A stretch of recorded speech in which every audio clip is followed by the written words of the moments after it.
जय मसीह की। क्या आप सब प्रभु में आनंदित हैं? Yes. मैं परमेश्वर का धन्यवाद देता हूँ कि इस बहुमूल्य अपॉर्चुनिटी के लिए जो मिली थी कि मैं इस टॉपिक पर आप सबके सामने अपने विचार रख सकूँ। जब मुझसे कहा गया कि मुझे इस टॉपिक पर बात करनी है तो पहले मैं थोड़ा नर्वस हुआ। फिर जब मैंने इसको बिब्लिकल दृष्टि से पढ़ना स्टार्ट किया, स्टडी करना स्टार्ट किया, तो मुझे बहुत एक्साइटेड लग रहा था क्योंकि मुझे भी बहुत कुछ सीखने को मिल रहा था बाय प्रिपेयरिंग द टॉपिक, और मैं वही लर्निंग आप सबके साथ बांटना चाहता हूँ। एकदम बेसिक से स्टार्ट करते हैं। हम सब विश्वासियों, हम सब बिलीवर्स की लाइफ में एक पैटर्न होता है, और वह कुछ गलत नहीं है, सही है। पैटर्न यह होता है कि जब हमारी लाइफ में कोई दुख आता है, कोई मुसीबत आती है, कोई परेशानी आती है, तो हम घुटने के पर बैठ के उस दुख मुसीबत परेशानी के लिए प्रार्थना करने में लग जाते हैं। और अगर वो दुख मुसीबत परेशानी बहुत बड़ी है, एक बहुत बड़ी ब्रोकननेस हमारे जीवन में आ गई है, तो फिर हम हमारे रिस्पेक्टेड पास्टर्स को, फेथ कोऑर्डिनेटर को और तमाम ग्रुप्स में डालना शुरू कर देते हैं, और हम बहुत परेशान रहते हैं। वो कुछ दिन, वो कुछ महीने हमारे लिए बहुत भारी पड़ते हैं। हम अपना रोजगार जो हम काम करते हैं उसके अलावा हमारा सारा ध्यान उस दुख, उस मुसीबत में, उस परेशानी में बीतता है, रहता है, और दिन उसमें लगे रहते हैं और प्रार्थना करते रहते हैं जब तक उसका समाधान नहीं आता है, या हमारे हक में, या वैसे भी नहीं आता है। और जब उसका समाधान हमारे हक में आ जाता है तो एक गवाही तैयार हो जाती है ताकि दूसरे लोगों का भी विश्वास बढ़ सके। और अगर किसी कारणवश वो समाधान हमारे हक में नहीं आता है तो हम उसे प्रभु की मर्जी समझकर छोड़ देते हैं और अपने जीवन को एडजस्ट कर देते हैं उसी हिसाब से, और सब कुछ परमेश्वर पर और वक्त पर छोड़ देते हैं।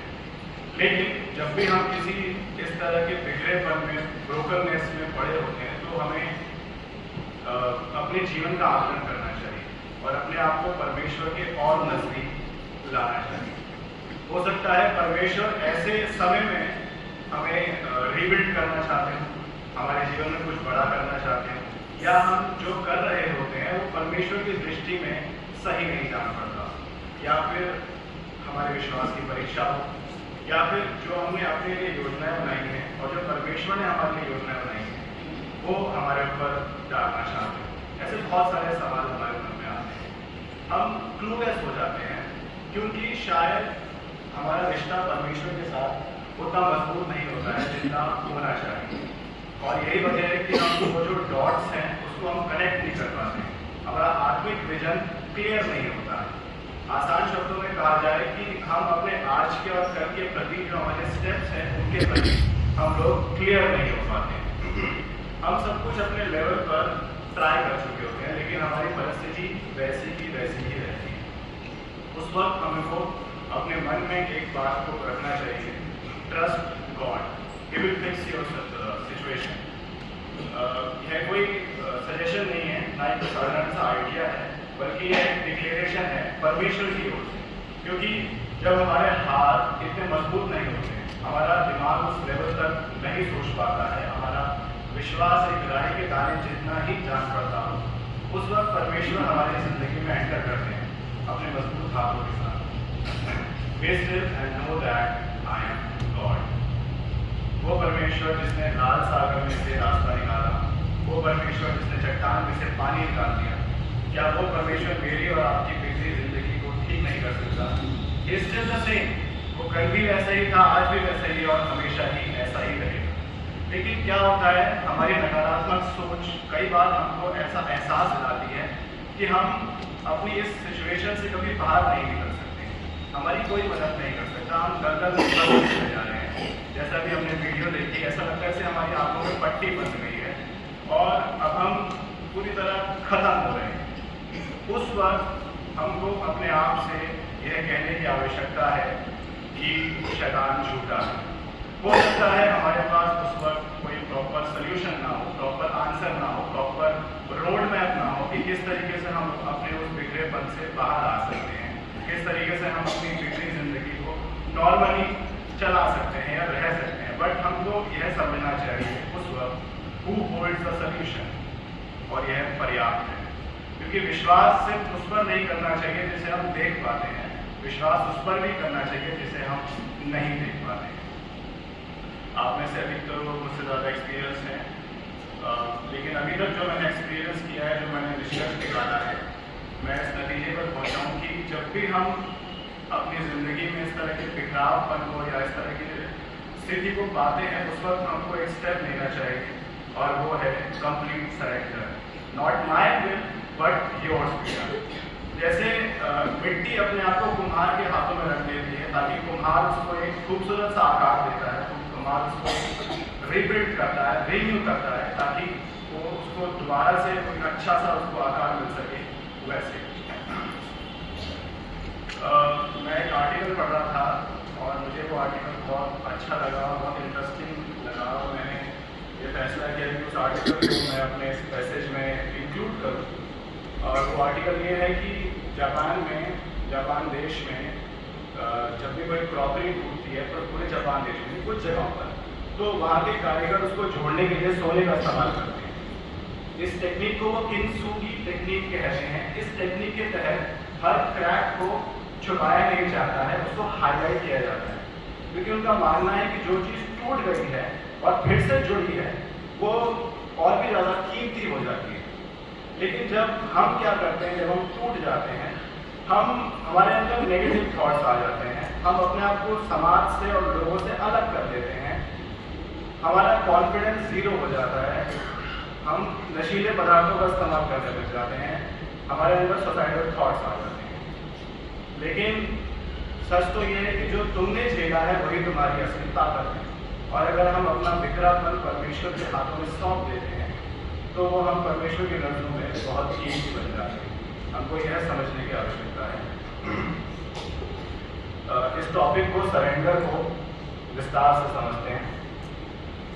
मैं आपसे एक सवाल पूछना चाहता हूँ, क्या आपने अभी तक अपना जीवन परमेश्वर को समर्पित किया है?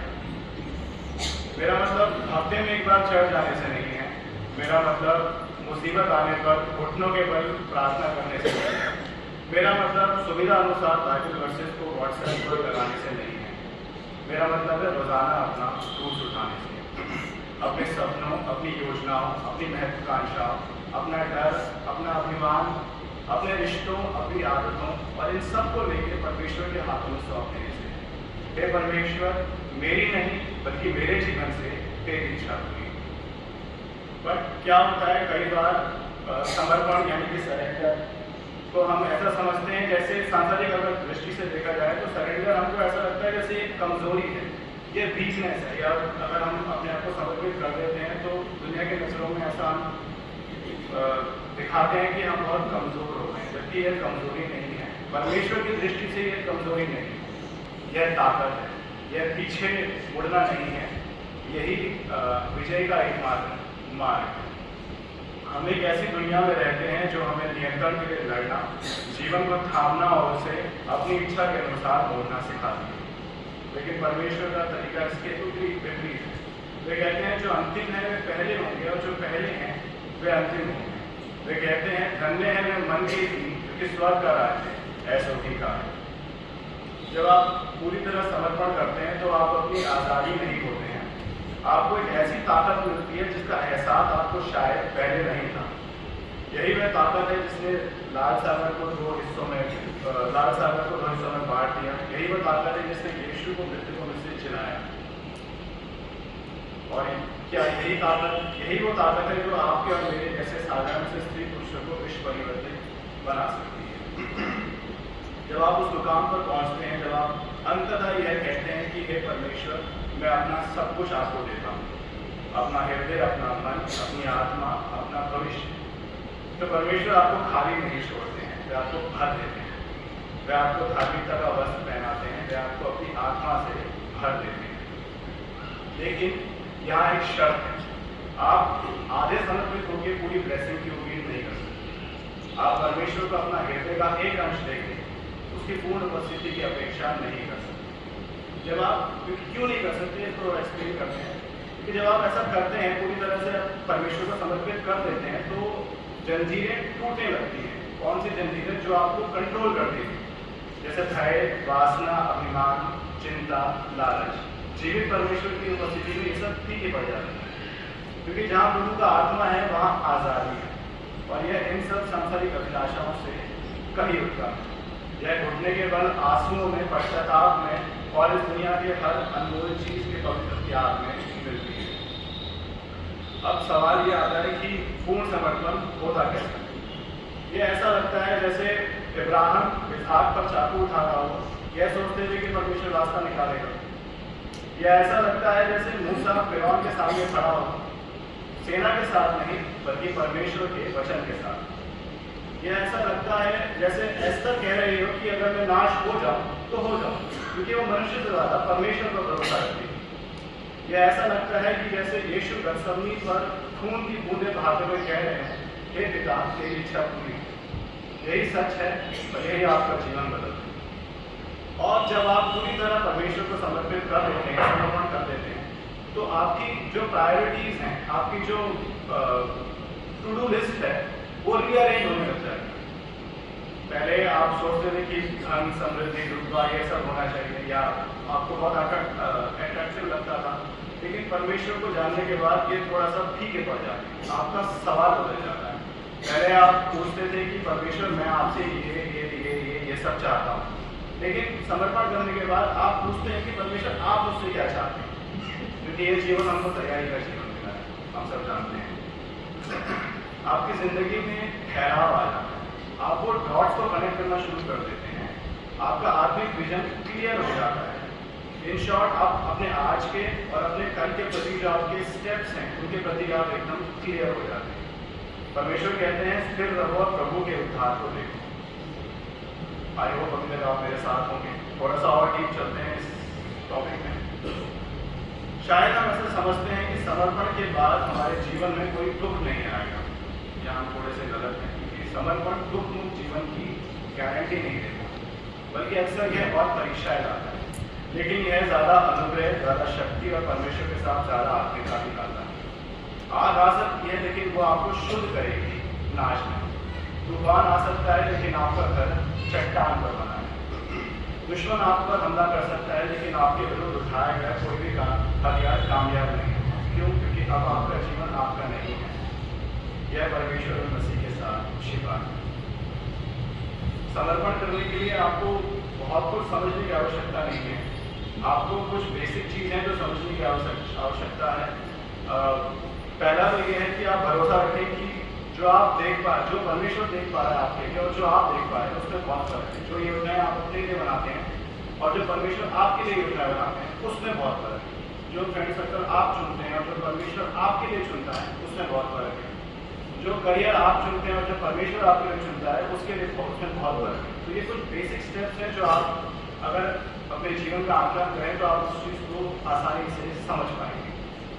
मैं आपके सामने पढ़ूंगा। लूका 9:23 और 24 में लिखा है, फिर उसने उन सब से निकाल लीजिए। लूका 9:23 और 24 में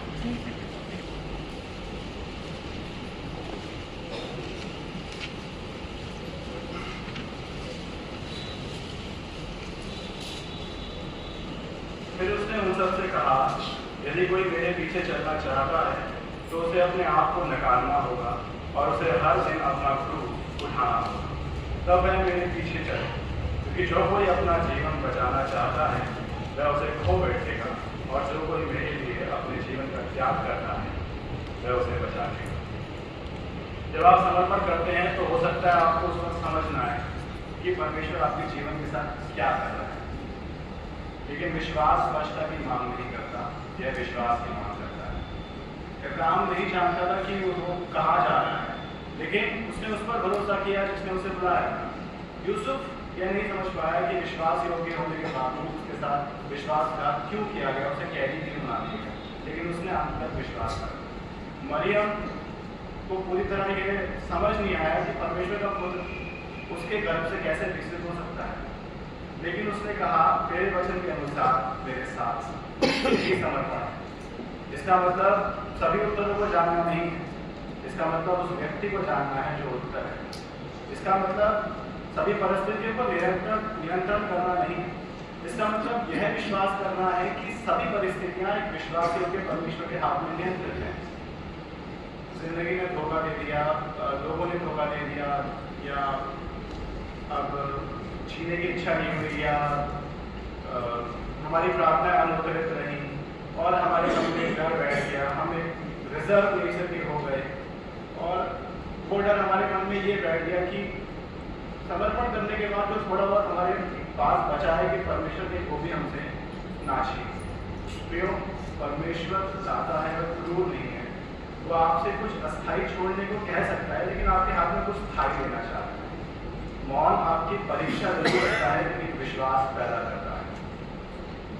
वह आपको नष्ट करने की कोशिश नहीं कर रहा है, वह आपको तैयार कर रहा है।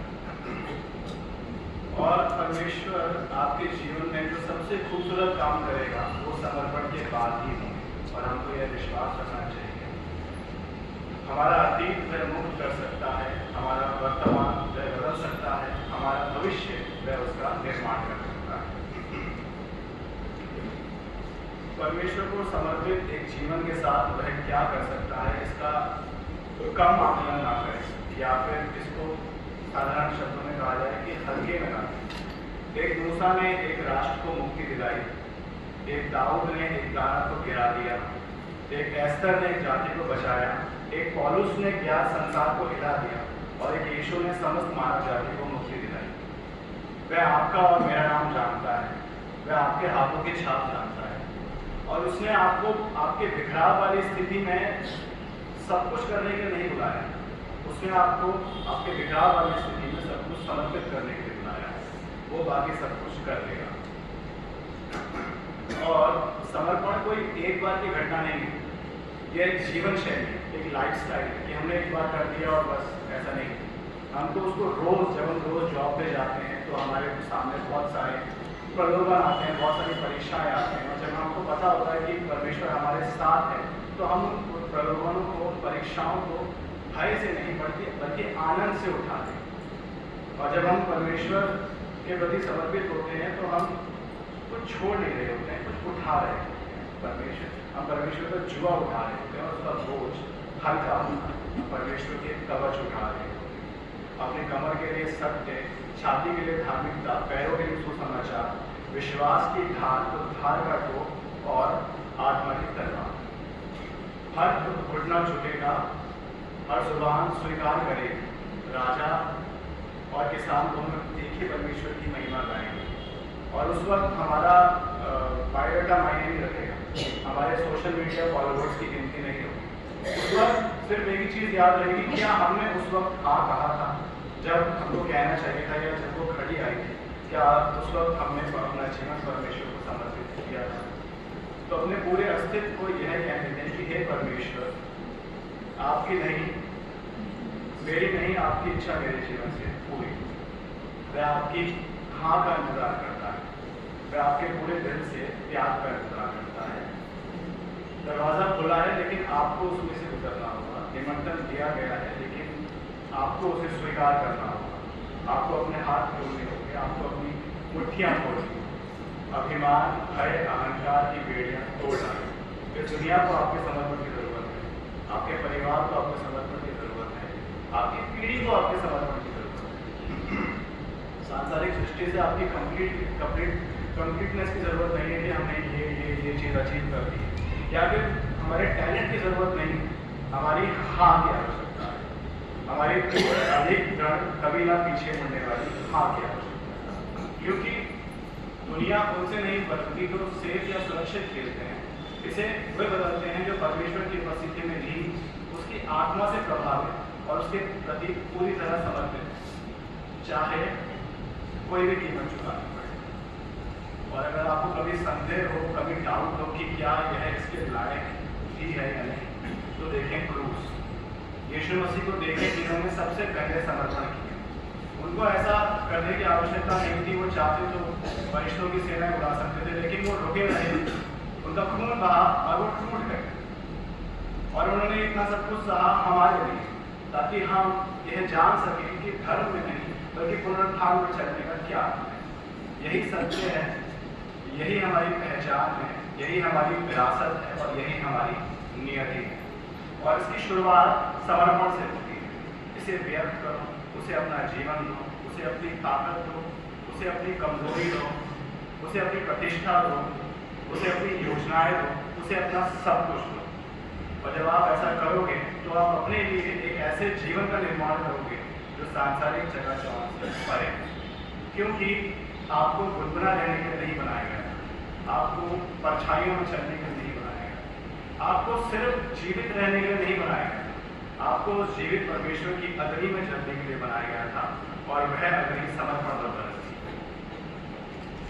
सारांश ये है कि हमारे बिखराव और टूटेपन वाली स्थिति में भी वह आपको संभालने और रीबिल्ड करने और रिन्यू करने की कुवत रखता है। लेकिन उसके लिए आपको अपने आत्मिक जीवन में कुछ बदलाव करने होंगे, कुछ एडिशन करने होंगे, और उसमें समर्पण, विश्वास और धैर्य सर्वप्रथम है। जोएल 2:25 में लिखा है, तुमने जो खोया है मैं उसका 7 गुना तुम्हें लौटाऊंगा। और जब हम परमेश्वर के प्रति पूरी तरह समर्पित हो जाते हैं तो हमको प्रार्थना करनी चाहिए डिसिप्लिन की, कि वो समर्पण को हम बरकरार रखें, और साथ ही प्रार्थना करनी चाहिए विजडम की, कि हम उसे मल्टीप्लाई कर सकें। परमेश्वर आप सभी को आशीष दे और हम सबको सही मार्ग पर चलने की शिक्षा प्रदान करें, कि मार्ग, सत्य और जीवन वही है। जय मसीह।